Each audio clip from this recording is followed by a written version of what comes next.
I turned off my own water on my ranch, so HOA Karen called 911 to have me arrested. How could shutting off your own water possibly lead to a call to emergency services? What could make a simple decision on private property spark a situation that sounds this unbelievable? If stories like this keep you hooked, subscribe and turn on notifications so you never miss the next one. What would you do if someone tried to use authority against you over something on your own property? It all began on what seemed like a perfectly ordinary day, one that gave no hint that a single decision would soon set everything into motion. The funny thing about real power is that the loudest person in the room almost never has it. I still remember the sharp metallic click that echoed through the quiet Texas morning as I turned the heavy valve clockwise until it stopped. The sound disappeared into the open pasture, followed by nothing but the gentle breeze pushing dry grass across nearly 40 acres of land that had belonged to my family for more than 3 decades. The smell of warm dust mixed with fresh-cut cedar drifted through the air while the old windmill creaked somewhere behind the barn, keeping its slow rhythm like it had every morning since I was a kid. I checked the pressure gauge one more time before kneeling beside the exposed pipe. The main shutoff had needed a replacement valve for months, and this was finally the weekend I had enough time to do the job correctly. Nobody depended on this line except me because the well, the pump house, and every inch of the water system sat entirely inside my property lines. I had already stacked the new fittings beside my toolbox, laid out clean towels to keep dirt away from the seals, and spread the county utility drawings across the tailgate of my pickup truck. Everything was planned down to the smallest detail. Then I heard tires crunching over gravel much faster than anyone should have been driving inside our neighborhood. A white sport utility vehicle stopped so suddenly that a cloud of pale dust rolled across the entrance to my ranch. The driver's door flew open before the engine even settled.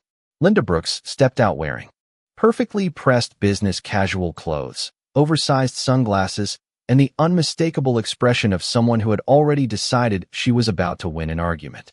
She marched toward me without looking at the survey markers, the private property signs, or the open toolbox sitting beside the trench. Her eyes stayed locked on the closed valve as if that single piece of brass had personally offended her. I slowly stood, wiped my hands on a clean shop towel, and waited. Experience had taught me that silence often revealed more than interrupting ever could. Linda stopped a few feet away and pointed directly at the pipe running into the ground. She looked from the valve to my face with complete confidence, almost as though she believed the answer had already been decided before either of us spoke. Behind her, 2 neighbors slowed their golf cart just enough to watch without saying a word. Another pickup eased past on the county road before stopping near the fence. I could already feel curious eyes gathering from every direction. It amazed me how quickly an ordinary maintenance project could become public entertainment. I glanced once more at the survey map resting on my truck bed, then back toward the closed valve beneath the morning sun.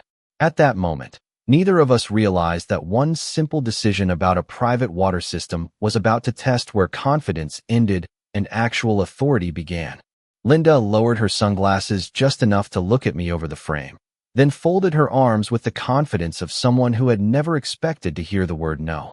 "You need to turn that water back on immediately," she said, speaking slowly as though repeating herself would somehow make her right. I looked from her to the open trench beside my boots, then back toward the pressure gauge that still rested at 0 exactly where I expected it to be. The morning sun had climbed higher, warming the cedar fence posts and filling the air with the dry scent of fresh earth that had been pulled from around the pipe. Somewhere behind the barn, a meadowlark called from the fence line, while the old windmill continued its familiar creaking rhythm. Everything about the ranch felt peaceful except the conversation unfolding in front of me. "The system is shut down because I am replacing the main valve," I answered calmly. "It will be back on when the work is finished." She shook her head before I had even completed the sentence. "The homeowners association cannot allow residents to interrupt essential utilities," she replied. That sentence caught my attention more than anything else she had said. I reached into the bed of my pickup, picked up the folded survey map, and spread it across the tailgate. The corners fluttered lightly in the breeze until I placed my wrench on one edge to hold it flat. I pointed directly at the property boundary highlighted by the county surveyor several years earlier. "Everything from this fence to the creek belongs to my ranch," I explained. "The well is mine. The pump house is mine. Every foot of pipe supplying this water is mine. This is not a community utility. Linda barely glanced at the map before pushing it aside with a dismissive wave of her hand. Instead, she reached into a leather folder and removed a thick binder filled with printed homeowners association rules. She flipped through page after page with practiced speed until stopping at a section marked in bright yellow tabs. She held it toward me, as though simply showing the document settled the argument.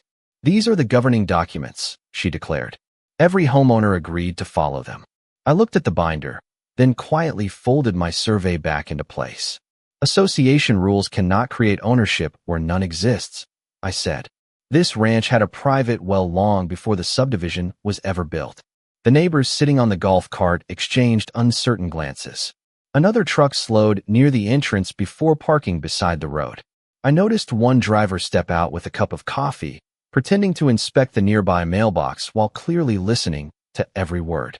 Linda seemed encouraged by the growing audience. Her voice became louder, more certain, each sentence delivered as though public confidence could replace legal authority. I never raised mine. Instead, I picked up the new brass valve from the toolbox and held it in my hand. Sunlight reflected from the polished metal while the old corroded valve still rested beside the trench, stained by years of mineral deposits. "I am replacing this because it has reached the end of its service life," I explained. "The water will return after the installation is complete." She stared at the new valve for only a second before looking back at me. It became obvious that we were no longer discussing plumbing. We were standing over two completely different maps of authority, and only one of them was drawn along actual property lines. Linda slipped the binder under one arm and took a deliberate step closer to the open trench, her polished shoes stopping just short of the loose dirt surrounding the pipe. "You are making a serious mistake," she said with absolute certainty. "You cannot simply decide when essential services stop." I looked down at the old valve resting beside my toolbox, its surface rough with years of mineral buildup, then reached for my socket wrench without responding immediately. The silence seemed to frustrate her far more than an argument would have. I knelt beside the exposed line and carefully cleaned the threaded connection with a wire brush, brushing away flakes of rust while the warm Texas breeze carried the scent of dry grass across the pasture. The steady scrape of metal against metal blended with the familiar creak of the windmill behind the barn. Every movement followed the same routine I had practiced countless times maintaining equipment around the ranch. I preferred finishing work correctly over winning conversations. Behind Linda, the small audience continued to grow. Another golf cart rolled to a stop near the entrance, followed by a pickup that parked along the county road. A retired couple stood quietly beside their mailbox pretending to organize letters while watching every exchange. Someone lifted a phone, not openly recording, but holding it high enough that nobody doubted what was happening. The attention seemed to energize Linda. She straightened her shoulders and began speaking loudly enough for everyone nearby to hear. "The association expects immediate compliance," she announced. "If one homeowner ignores the rules, every homeowner suffers." Several neighbors shifted uncomfortably, but nobody answered. I stood slowly, picked up the county survey map once again, and laid it flat beside the plumbing drawings already spread across the tailgate. The blueprints showed every section of the private water system beginning at the well house, running beneath my pasture, and ending inside my own home. There was not a single connection to any community utility. I traced the line with one finger before placing the documents beside the new replacement valve. "Everything you are looking at belongs to this property," I said calmly. "There is no interruption to anyone else's service because no one else receives water from this system." Linda barely looked at the documents. Instead, she gestured toward the neighbors as though public opinion could redefine a property boundary. "People are concerned," she insisted. "They have every right to expect the association to protect the neighborhood." I noticed several faces exchange uncertain expressions. Nobody stepped forward to support either side. They were simply watching, waiting to discover who actually understood the situation. I reached into my toolbox and removed the unopened package containing the new pressure seals, setting them carefully on a clean towel beside the polished brass valve. Every part had been organized before sunrise because I expected a quiet morning of maintenance, not an audience. Even so, I refused to rush. Rushed work created leaks, and rushed decisions created larger problems. As I inspected the threads one final time, I heard Linda speaking into her phone a few yards away in a low but determined voice. I could not hear every word, only scattered phrases about violations, refusing compliance, and immediate action. When she slipped the phone back into her pocket and turned toward me again, the confidence on her face had become something stronger. It looked like someone who believed the next move would end the conversation completely, while I had the growing feeling it was only beginning. Linda drew a slow breath, glanced at the growing circle of neighbors, and then lifted her phone with the calm confidence of someone convinced she was about to prove a point that nobody else could see. She stepped several feet away, yet the quiet morning carried enough of her voice for scattered phrases to drift across the ranch. I heard words like emergency, refusing to comply, possible public safety concern, and homeowner ignoring authority. She spoke with complete certainty, never once mentioning that the valve belonged to a private well system sitting entirely inside my property line. I stayed exactly where I was. There was no reason to chase after her or interrupt the call. Instead, I picked up the old valve, turned it over in my hands, and examined the cracked gasket that had finally convinced me it was time for replacement. The brittle rubber almost fell apart between my fingers. Waiting another season would have been irresponsible. The sunlight reflected across the polished brass fitting resting on the clean towel beside my toolbox, a quiet reminder that I had planned every step of this repair long before anyone arrived. The neighbors watched in complete silence. Some stood beside their golf carts while others leaned against pickup trucks parked along the county road. Nobody seemed interested in taking sides anymore. They were simply waiting to see whether confidence or facts would shape what happened next. Linda ended the call and returned with a look of absolute satisfaction. "Someone will be here shortly," she announced. "You still have time to correct this before it becomes much more serious." I looked toward the open pasture where a light breeze bent the tall grass in slow waves. The windmill continued its steady rhythm above the well house, and somewhere near the back fence a hawk circled lazily beneath the bright blue sky. Nothing about the ranch suggested an emergency. I placed the worn valve beside the new one so anyone standing nearby could easily compare them. Years of corrosion covered the old fitting while the replacement gleamed in the morning light. "This repair will take less than an hour," I replied. "After that, the water will be flowing again exactly as planned." Linda folded her arms without answering. She seemed less interested in the plumbing than in the arrival she expected. Minutes passed. I organized my tools, wiped dirt from the exposed threads, and carefully checked the pressure gauge once more. Every action remained deliberate because rushing a repair simply to satisfy someone else's assumptions would only create future problems. Then, faint at first, I heard the distant sound of tires approaching from the county road. Heads turned almost in unison. The parked neighbors looked toward the entrance while conversations stopped completely. A marked sheriff's vehicle rolled into view, moving slowly through the dust before coming to a careful stop near the front gate. The deputy stepped out, adjusted the brim of his hat against the Texas sun, and took a measured look at the ranch before saying a single word. Linda immediately walked toward him with the confidence of someone expecting the conversation to end in her favor. I remained beside the open trench, hands clean, tools neatly arranged, the survey map, county records, and plumbing drawings still spread across the tailgate exactly where I had left them, because I had a feeling those papers were about to matter far more than anyone standing there realized. The deputy greeted both of us with the same calm expression, the kind that revealed nothing and promised even less. He did not rush toward me, and he did not immediately respond to Linda's confident explanation. Instead, he slowly removed a small notebook from his pocket and asked the simplest question anyone had spoken all morning. "Who owns the water system?" Linda answered before I could even open my mouth. She explained that the homeowners association had rules protecting the neighborhood, that I had deliberately shut off water, and that I refused repeated instructions to restore service. She spoke clearly, confidently, and without hesitation. When she finished, the deputy turned toward me. "Sir, I would like to hear your side."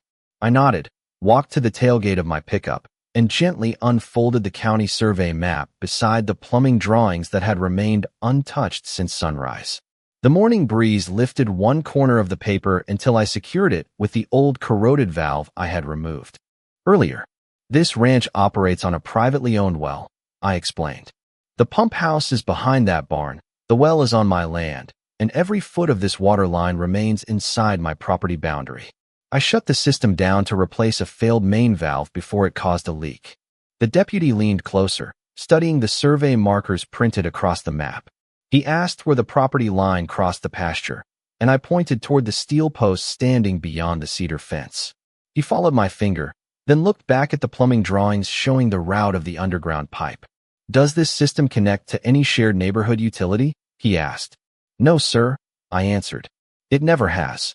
He wrote several notes before asking another question that immediately changed the direction of the conversation. "Do you have documentation showing ownership of the well?" I reached into a waterproof folder resting inside the truck and removed copies of the property records, the original well permit, and the county inspection documents from when the pump had been upgraded years earlier. Each page had already been organized because I liked keeping important records together, not because I expected to need them that morning. The deputy carefully reviewed each document while Linda waited with folded arms. The small crowd remained completely silent.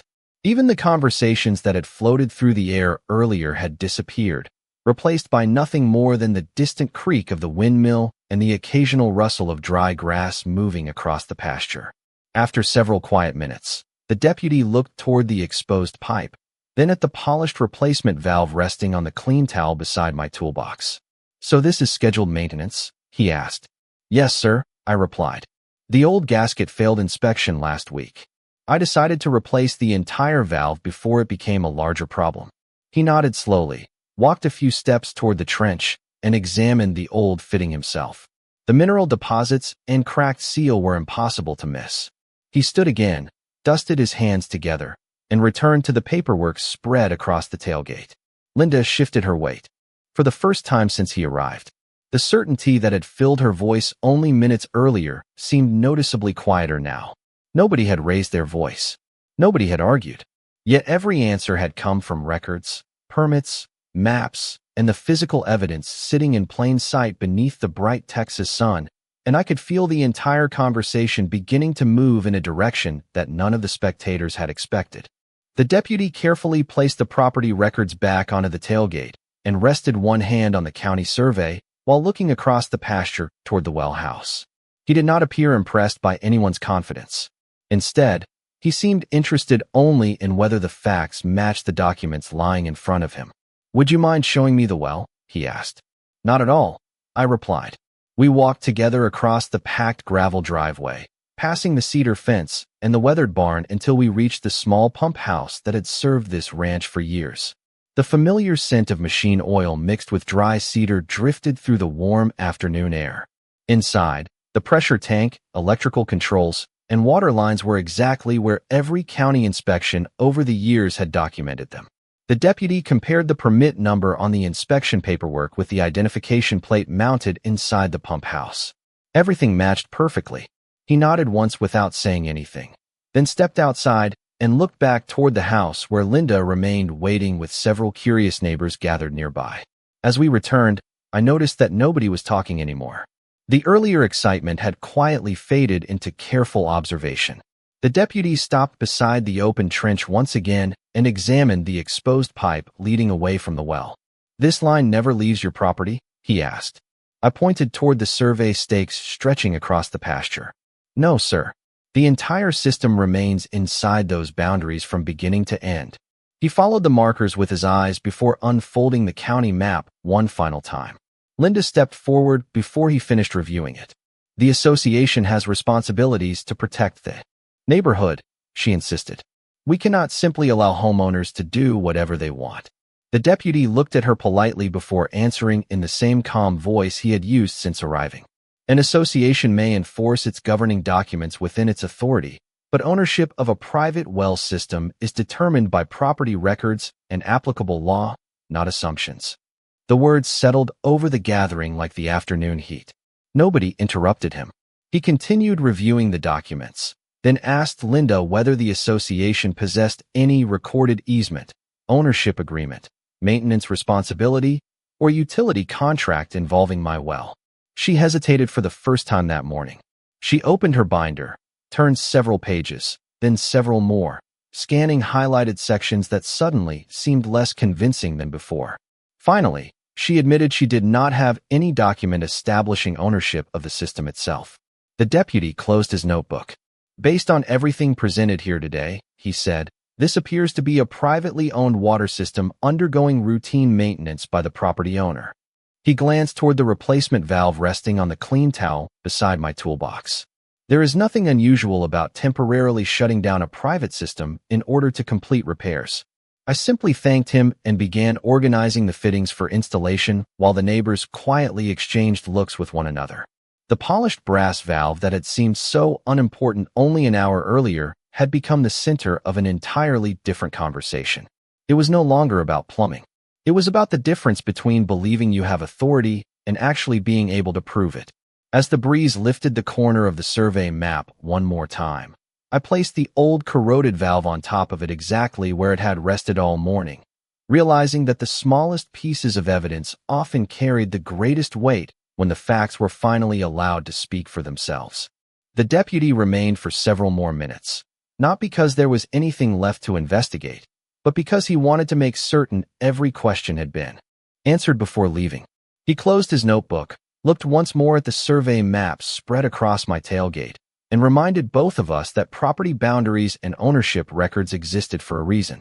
With that, he wished us a good afternoon, climbed back into his patrol vehicle, and slowly drove toward the county road. The dust settled behind him almost as quietly as the conversation had. Nobody cheered. Nobody argued. The only sound was the familiar creak of the windmill and the soft rustle of dry grass moving across the pasture.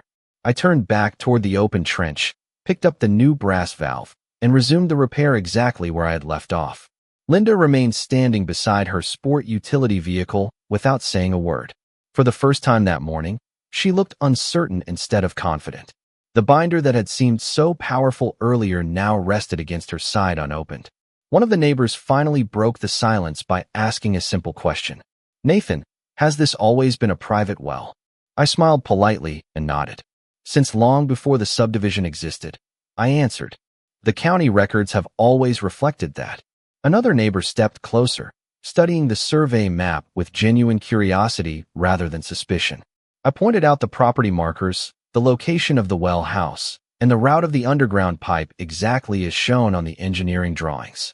A few people admitted they had assumed every home in the neighborhood shared the same water source simply because nobody had ever discussed it. That misunderstanding suddenly explained why the situation had escalated so quickly. I finished cleaning the threads one final time, wrapped the new fitting with fresh thread seal tape, and carefully lowered the replacement valve into position. Every turn of the wrench felt smooth and deliberate. The polished brass seated perfectly against the pipe without resistance. Once the connections were secure, I tightened them to specification, checked each joint, and slowly prepared to restore pressure to the system. Before reopening the line, I walked to the pump house and inspected every gauge exactly as I always did after maintenance. Everything looked normal. The pressure tank remained stable, the electrical controls showed no irregularities, and the inspection tags from previous county visits still hung neatly inside the cabinet. As I returned toward the trench, one of the neighbors quietly mentioned that several homeowners had received emails over the past year suggesting the association controlled far more than anyone realized. Another neighbor nodded and recalled a meeting where similar claims had been made about privately owned improvements. I did not comment. Instead, I simply remembered the folder of archived association emails stored inside my home office. Months earlier, I had kept copies because a few statements had never sounded quite right to me. At the time, they seemed unimportant. Standing there now, watching people question assumptions they had accepted for years, I realized those emails might soon answer far more than anyone expected. Sometimes the most valuable evidence is not discovered after a conflict begins. It is quietly waiting in a filing cabinet long before anyone realizes why it was worth saving. By late afternoon, the replacement valve was fully installed, and I slowly reopened the main shutoff exactly the way my father had taught me years earlier. The pressure gauge climbed steadily without a single sudden jump. The pump engaged with its familiar low hum, and within moments the entire private system was operating exactly as it should. I walked through the final inspection one step at a time, checking every connection for leaks, wiping away a few drops of water left from testing and confirming that each fitting remained perfectly dry. The repair had taken almost exactly the amount of time I had planned before the unexpected interruption. Around me, the small crowd that had gathered throughout the morning had changed completely.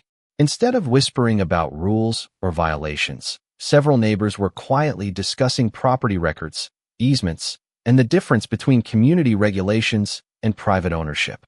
One homeowner admitted he had never actually read the county documents for his own property. Another mentioned that the deputy's explanation had clarified questions that had circulated around the neighborhood for years. Linda remained beside her vehicle, unusually quiet, occasionally looking toward the binder still tucked beneath her arm before looking away again. She no longer attempted to direct the conversation because the discussion had shifted beyond opinions and into documented facts.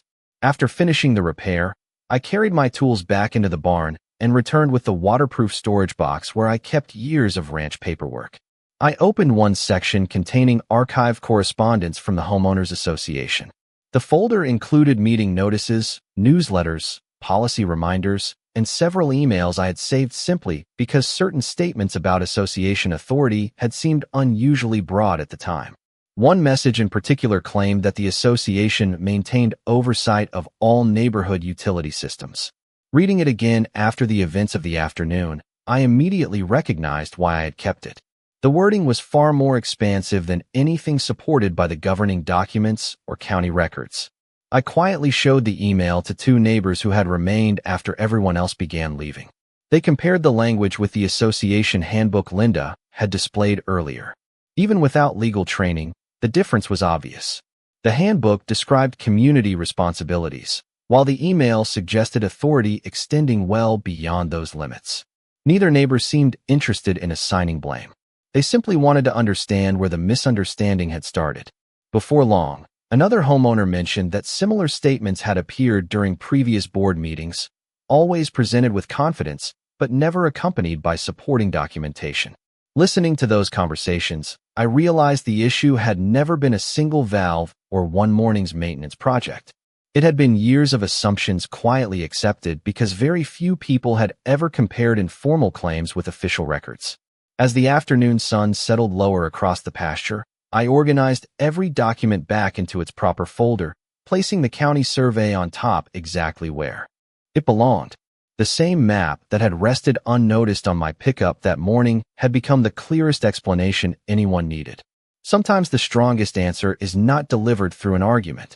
Sometimes it sits patiently inside an ordinary file folder until the right moment arrives for everyone to read the same page together.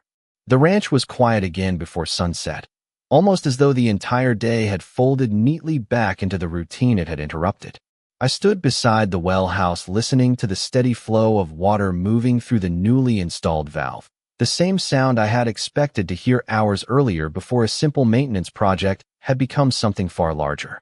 The pressure gauge held perfectly steady, every connection remained dry, and the polished brass fitting reflected the fading orange light across the pasture. I packed away my tools one at a time, wiping each wrench clean before placing it back into the toolbox where it belonged. My father had always said that the way a job ended mattered just as much as the way it began, and I understood those words better than ever that evening. Over the next several days, conversations around the neighborhood shifted in ways I had never expected. Instead of repeating rumors about authority or violations, neighbors began asking practical questions about property surveys, easements, county records, and the actual limits of homeowners association responsibilities. Several people stopped by my ranch carrying copies of their own closing documents, curious to understand where private ownership ended and community oversight truly began. I gladly showed them how to locate recorded property boundaries, utility easements, and inspection records through the county office because accurate information was far more useful than another argument. Linda remained noticeably absent from those conversations. The confidence she had displayed that morning gradually gave way to silence as more homeowners compared official documents with assumptions that had circulated for years. During the next association meeting, multiple residents respectfully requested that future communications clearly distinguish between community responsibilities and privately owned property. Nobody raised their voice. Nobody accused anyone of bad intentions. They simply asked for accuracy supported by recorded documents. Watching those discussions unfold reminded me that facts have a remarkable way of calming situations that emotions often complicate. A few weeks later, I received a revised association newsletter. The language describing private utilities had been updated to reflect county property records rather than broad interpretations, and homeowners were encouraged to verify individual ownership questions through official public documents whenever uncertainty existed. It was a small change on paper, yet it represented something much larger for the entire community. Standing beside the same valve one evening, I found myself looking at the old corroded fitting resting on a shelf inside the barn. I had almost thrown it away after finishing the repair, but instead I kept it beside the folded survey map and the original well permit. Together they told a story that no photograph ever could. One represented the reason I started the repair. Another represented the proof that settled the misunderstanding. The last represented the importance of keeping good records long before anyone thinks they might need them. Looking back now, I realized the day was never really about plumbing. It was about patience, preparation, and the quiet confidence that comes from knowing the facts before speaking. The water flowed exactly as it always had. The ranch returned to its familiar rhythm, and the lesson remained far longer than the sound of that single valve turning beneath the Texas sky. Sometimes justice does not arrive with applause or dramatic moments. Sometimes it arrives as quietly as clean water flowing through a pipe that everyone finally understands belongs exactly where it always did.